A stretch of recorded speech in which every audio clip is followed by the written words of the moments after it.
Ready for rapid fire? Oh, baby. So Let's go. ready. We got some Let's good go. ones today. Okay. I'm pumped. So Notre Dame ran for 287 yards against North Carolina. Over under 1.5 more games. They will hit at least that number this season. I was going to say under, to be honest with you. That's a big number. I mean, it is. But I think there's an outside chance they could do it this week against BYU, especially if they're going to do that drop 8, keep 3 up kind of thing. That's a definite possibility. Plus, they're going to play Navy. They're going to play UNLV. There's going to be some games on the schedule where they have the opportunity to really run the ball and do some good things. So I'll take the over.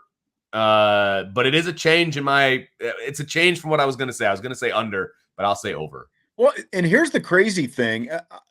I think I agree with your over, but like you mentioned UNLV and Navy, and I went and I was looking statistically at what everyone's doing right now. You are a stat man. And those are actually two pretty good run defense teams right now. Now you can talk about who they've played and how much that's going to hold up and all that kind of stuff. But UNLV played Cal, and they did pretty decent against that freshman Cal running back who ran for like 270 yards against Arizona the week after Notre Dame. But Clemson's the number 2 rush defense in the nation right now. That's going to be hard to run against. But then you've got Stanford's next week. They're 124th in the nation, giving up 210 a game right now. So there's a big opportunity. Woo! BYU, like you said, depending on how this breaks, I think that they could be in that neighborhood this week. They're 93rd in the nation. And then USC and Boston College are tied for 84th in the nation in run defense right now, giving up 154 per game. So there's 4 opportunities right there. Stanford, BYU, USC, Boston College that are legit. And again, like Navy and UNLV, even though statistically they're good, just based on who they've played, those numbers could break as well. So I think I'm going to go over as well. I think that they're going to go over, especially when you look at how these running backs have come along and how this offensive line is coming along and starting to round into shape like we thought it could be as well. Yeah, absolutely. I've got a lot of faith in the offensive line, so we'll see where that faith takes us. Right. Exactly. Okay, so when asked about Buffalo Bills linebacker Von Miller, Pittsburgh Steelers head coach Mike Tomlin said, "Some guys are aliens visiting from another planet." So with that in mind, Vince, if aliens attacked our planet Earth, which current Notre Dame football player would you want defending you against that alien attack? Well, look, we just got done breaking down Maris Leofau and how he arm tackles and things like that, but he's a nutball, and I mean that in the best way possible. Put him on the front line. I'll hide behind the hair, and we'll be in great shape because I think he would do a great job of defending me and just going out there and just collecting brains and all that stuff. So I will take Maris Leofau on this one and hope for the best. All right. While I'm answering my question, can you try to block the porn bots? Because I have been. It's like the third trying to time. block them, and it's kind of taken. I don't know what's going on there. Yeah, boy. We've got an Isaiah Foskey answer. I'll tell you what. Tom Cruise is known for movies like Top Gun, of course, Top Gun Maverick, and the Mission Impossible series and all that kind of stuff. But he doesn't actually fight any aliens in any of those movies. One of his most underrated movies. I don't know if have you seen the movie called Edge of Tomorrow with Emily Blunt? No. You should see that sometime. Okay. Noted. Very good, very underrated. They live the same day over and over again. They're fighting off this alien invasion. It's like a D-Day type invasion over in France. They're trying to save the world and all this different stuff. Well, if they had Audric Estime with them, they wouldn't have had to relive the same day over and over again because Estime would just blow up all the mimics with his superhuman strength and agility, and I would just stay behind Audric Estime and try to mimic all of his superhuman, moves as he blows up all these aliens all around him on the beach or wherever they happen to be. So, it's like, have no fear. Audric Estime is here. Aliens be gone. That's who I would pick. I would pick Audric Estime. That's well done. I like that a lot. and he'd be easy to hide behind, too, because that's true. He's like a building. So, that's very true. Yeah. He's very thick. That's right. Because I'll be hiding behind people at that point. Thick and agile. Yes. I kind of like your Maris Leofau, though, as well, because you're right. He is pretty crazy, and he's got the hair. And absolutely. Tasmanian devil-looking guy. So, okay, Fred Segal is the author of a book called Freezing Cold Takes, NFL's most inaccurate predictions. He runs a Twitter account called Old Takes Exposed, and he turns some of these old, bad freezing cold takes into a book, basically. So my question for you, what is the worst all-time sports take that you have had? To be honest with you, and since we're talking about things that we've done wrong as far as takes and things like that, I guess I shouldn't even be embarrassed about it. But I remember very vividly talking about how Brandon Wimbush was going to be one of the best all-time quarterbacks at Notre Dame. I think a lot of people thought that. I was diehard on that, and it was hard for me to get off of that when he got replaced by Ian Book. And I will be honest with you, it probably tainted my thoughts of Ian Book early on, because I was like, he replaced the guy. Yes, absolutely. You want to be right, obviously. And, coming out of high school and, what I saw of him at practice, I was just like, this is a dude. Like, look out, Notre Dame fans. Brandon Wimbush is going to be a dude. And I was wrong. Then he couldn't throw from, you to the wall over there, unfortunately. That was bad. It was bad. I completely agree. This guy had a big arm, all that speed, athleticism, and everything else. I thought he was going to be really good as well. And I think a lot of people did. So a lot of people whiffed on it. That's actually a good one. My all-time worst had nothing to do with Notre Dame, actually, but it was when the Packers decided to move on from Brett Favre and go to Aaron Rodgers, because a good friend of mine is a Packers fan. And I remember telling him, the Packers, I thought that they really had set themselves back by moving on from a future Hall of Famer in Brett Favre and a guy who had won a Super Bowl to go to this completely unproven Aaron Rodgers. And look what happens. Aaron Rodgers comes out, did pretty well right away. And by year 3, he wins the Super Bowl. And the next year, he wins the first of his 4 MVPs. And, because of the play of Aaron Rodgers since then, again, a guy who I thought, it's like, what are you moving on from Brett Favre so early for? You've got a few more, good years of Brett Favre and you're really successful. But because they did that, they've had basically 3 consecutive decades of Hall of Fame quarterback play between Favre and Rodgers. No, that's very true. And I thought that they were nuts too. I was not in the camp of Aaron Rodgers.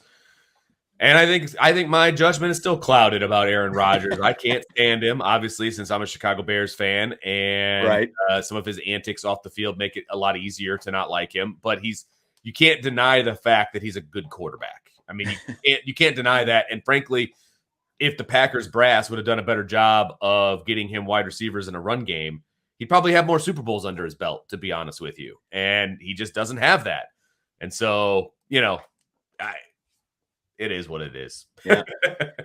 We're getting a lot of the a lot of the takes right now. Craig said, I thought Weiss was going to be a great Irish coach. I mean, he was for a couple of years. Yeah. I was super pumped when Charlie Weiss got the job, to be honest with you. I was like, he's flashing those Super Bowl rings. Yeah. And, decided schematic advantage. Who knew that was going to be a punchline? But I was pumped when Charlie, and he was doing all the right things. He was going to the dorms and talking to the kids, and he was an alum. I was pretty excited, and the offenses when he was here were really, really good. It's just he didn't develop anybody, and when you went to practice, you saw it flat out right in front of your face. And I was like, oh, it'll be okay, and it wasn't. So much for that. Yeah. Tyler said he thought that Brady Quinn was going to save the Browns. Again, I thought. Now I didn't go as far out on a limb, right? Like with my take on, like the Favre Rodgers with Brady Quinn, but I thought Brady Quinn was at least going to be a pretty good NFL quarterback for a few years. Absolutely. And it did not turn out that way, unfortunately. And he just got battered around and just wasn't good. Yep. Stymie, probably like you, Vince, in 2015. This Cubs team's going to be in a dynasty for the next decade. Yeah. They were a dynasty for all of 1 year. And they held on to that core for probably too long, to be honest with you. Yep. And they were telling themselves the same thing. And it just did not work out that way. And, hey, look, that one season was amazing. I have a lot of fond memories from that one season. But yeah, I thought that they would, I wouldn't say for the next decade, but I thought for at least a few years, they were going to be in the World Series, maybe win a couple, kind of do what the Red Sox did. You know what I mean? And it just did not occur that way. And now it's a complete rebuild. So, Irish Chi-Town, Ryan Leaf. Oh, that wasn't my take, but that was a bad take by a lot of people. There were a lot of, because again, it was Ryan Leaf or Peyton Manning, right. And it was not unanimous on Peyton Manning by any means. There were a lot of people who thought that Ryan Leaf was going to be a Hall of Famer. Yeah. And look where that turned out. Yeah, absolutely. No doubt. Let's see. I saw at least one other one that I want. There was, where was it? Well, somebody said, I think it was Joe that, Joe's talking about Carson Wentz, that he was going to be an MVP. I was never sold on him, but he also said Cowboys are going to win the Super Bowl. That I have not been in on in a long time. Yeah. And I still buy Cowboys gear, but I have sold my Cowboys stock. Let's put it that way. It's okay to be a fan of the team. Look, that's right. I have not thought that the Bears are good enough to win the Super Bowl for a long, long time, but I still have Bears stuff up in my office. You know what I mean? I'm still a fan, but I'm not taking, Justin Fields to the Super Bowl just yet. So, yeah. All right, Vince. So last night we played the audio of the Mannings and the Manning cast, Eli and Peyton, with the fan running on the field with the pink smoke. So fill in the blank. Okay. It's blank that protester with the pink smoke who ran on the field Monday night and was tackled by Rams linebacker Bobby Wagner has filed assault charges against the Rams. Hilarious. Hilarious. You are literally trespassing, and then you're going to file an assault charge on somebody who is stopping you from trespassing. I don't see how that's going to stick in court. Personally, I am not an attorney. I'm far from one. I do enjoy attorney TV shows, but I don't see how that is going to stick in any way, shape, or form. But I thought it was a heck of a tackle, and that kid deserved it. It was. I mean, if you don't want to get run over by a football player, don't run by the bench. That was not smart on his part.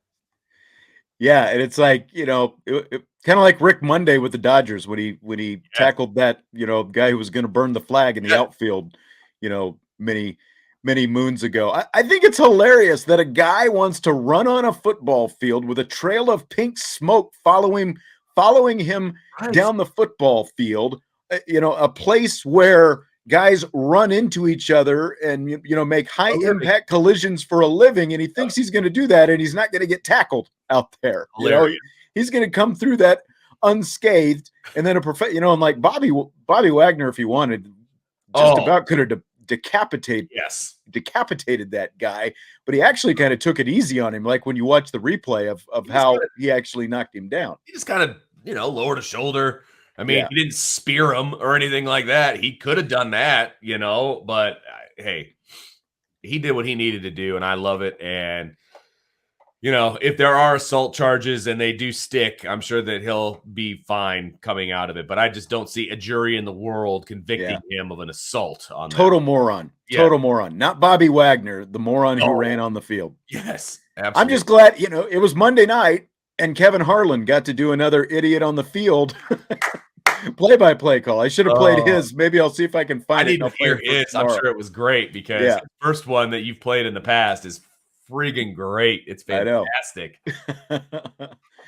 All right. So on that same subject, most TV networks have a policy that they won't show guys like that when they run out on the field during games. Now, the regular ESPN feed, ESPN with Buck and Aikman, they didn't show it.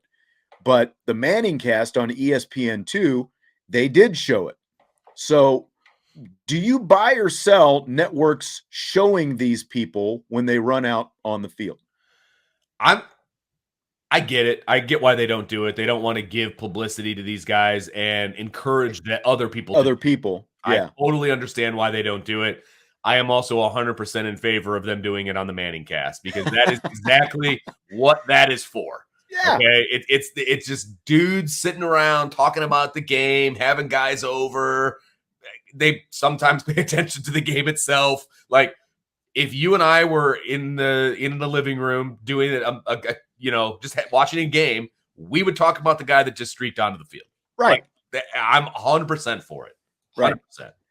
Yeah, and I kind of agree with what you're saying. I do think that it cuts down on people probably doing the fact that like they don't want to give publicity to these idiots, because then it just gives other idiots it gives other idiots the idea that, hey, I can get on TV if I do that. And by the way, did I ever tell you about, it's been a few years, took the family up to Detroit to see a baseball game, and it was Red Sox Tigers, and we were sitting out in left field. Manny Ramirez was playing left field for the Red Sox. And so we're out in left field. From the right field side, these two grown men take all their clothes off and come streaking out on the field. And, one of them kind of starts doing a little circle around Manny Ramirez, and Manny is just standing there, like unfazed, nonplussed, just kind of looking at him, But it was hilarious because here, these streakers. Now, I don't know. I doubt that any of it got on TV because of these, like in that case, you definitely don't want to show, one, you're dealing with completely naked grown men, but you don't want to encourage that kind of behavior. Right. I just think, like, in this specific situation, like Monday night, if you showed people that if you do this kind of stupid stuff, a 250, to 260 pound middle linebacker is going to level you and make you feel some pain out on the field, maybe you discourage it a little more. So, I will also say that I have no problem with Manny just standing there, because there's no way I'm tackling a naked guy that I don't know either. That's right. So, I'll leave that to the security guards. They can go ahead and tackle the naked guy. But that was woof. Yeah. Yikes. That's where you go back after you get the guy and you put him in, ballpark jail.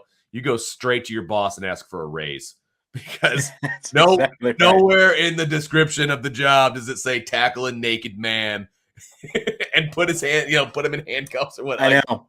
No, hard. The rubber gloves. Oh, that's right. God. That's right. And can you imagine, like, when they were leading those guys out, like, because you got to go through the stands or whatever. And oh my goodness, I can't even imagine. One too many $15 beers on that one. Don't get paid enough for that. No way. Okay, so Aaron Judge hit his 62nd home run of the season last night to set a new American League record. Scale of 1 to 10, how big a deal is it? About a 2. About a 2 for me. I mean, great, good for him. That's awesome, and that puts him in like 8th place or 7th place or something all time for the single season record. And I realize all of the other guys have steroid implications and all of that. I get it. But those are still records. Those records still stand. And he now has the American League record. Okay, that's great. It just feels like an asterisk of a record too, because it's from it's a record, but it's for that one league. It's not for Major League Baseball. Right. If he was out there hitting 74, 75 or whatever the actual Major League Baseball record is, then it's like a 9 or 10. Like, that would have been fun to watch, and I would have understood the cutting in of the football games and all of the different things that people are so upset about. I would understand that, and I would probably be following it a heck of a lot closer. But he set an American League record. I don't know. It doesn't do anything for me. See, and that's the thing. It's like regardless of what you think about Sosa, McGuire, or Bonds, we saw the barrage of home runs that they were hitting. We've already been through this. Right. And you're right. Like, I do think it's kind of a big deal. Sure. To, for the like set the American League record and all that stuff. Here's what I started thinking about today. Like, put the steroids aside, because the way the game has changed, just like in the last 8 or 10 years, with all the specialization of like getting, into the bullpens quicker, and all the power arms coming out of the bullpen, and the proliferation of guys throwing triple digits and high 90s and all that like, again, like, even, there was bullpen obviously in the late 90s and early 2000s when those three were hitting all their home runs, but they were doing what these guys are doing. They don't have to deal with it. Yeah, to the extent that guys today have to deal with it with a fresh arm coming out of the pen Sure. every inning. So from that aspect, you can kind of like look at Judge and say, well, if Aaron Judge was playing when those three guys were playing, maybe he, would have been up there around 70 home runs as well. So, again, the record is the record. The record is 73, and all three of those guys went past 62. You're absolutely right. So just from like the angle that I'm looking at it at, I put it a little bit higher. I'll give it like a 6, but still the major league record is the major league record at this point. And it's right. Like you said, Exactly. He's 7th or 8th or whatever he is right now. And I feel like there's a lot of records that you could talk about where, you can compare it to past records and all that. But if it's not a record, it's not a record. And, Joe has a super chat here and he's, come on, Vince, the true single season record. The ball traveled less this year. They pitched him like he had 2 strikes for the past month. Huge. Yeah, it's a great accomplishment. But in the record book, he's still in the top 10. He's not even in the top 5 for single season. And I get everything that you just said, and I agree with everything that you just said, but it's still not a record. I mean, it's a record for the American League. You know what I mean? And I don't know. It doesn't really do anything for me. It'd be like if somebody set the freshman football record. Like, okay, awesome, but that's not the varsity record. Like, I don't know. It just doesn't do it for me. And that's just me. No, I get you. Are you tainted at all because he's a Yankee? It's definitely part of it. Okay. At least I can admit it, though. I'm anti-Yankee too, so I can admit it. But yeah, so that's right. If he wasn't a Yankee, maybe it's like a 4, a 3 or a 4, but it still doesn't even hit my radar. I would still rather watch the football game I was trying to watch as opposed to. Oh, I definitely agree with that. Definitely agree with that. So do you buy or sell Judge as the face of baseball? Ooh, see, he's very recognizable. His size has a lot to do with that. Obviously, his stature, the fact that he has this American League record definitely helps that as well. I still wish Mike Trout was not in California. I wish he was on the East Coast or at least that's a thing. Time zone. Yeah, because I think he would be the face of baseball. But he's out in California. Nobody ever gets to watch him play. I know. The guy just hit 39 home runs himself, but he's out there in California. And you take him out of that ballpark, and he's probably pushing, 50s and 60s pretty consistently. Right. And so, I mean, by default, he probably is just because everybody knows who he is, and all that. I don't think baseball has jumped on board with him being the face of baseball yet. ESPN has, but I don't think baseball has. And so, so I'll say yes, but I don't think he's the best player in baseball.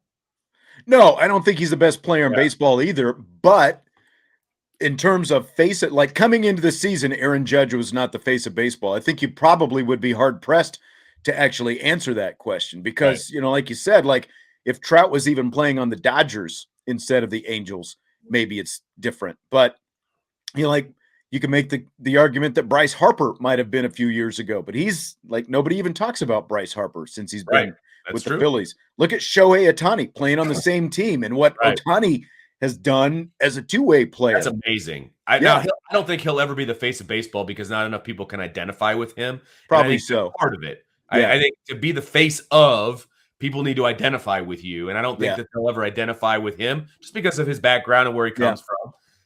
It's easier to identify with a Mike Trout than it is to even identify with a Judge because Judge is like 7'3". You know what I mean? Right. You and I are not that big.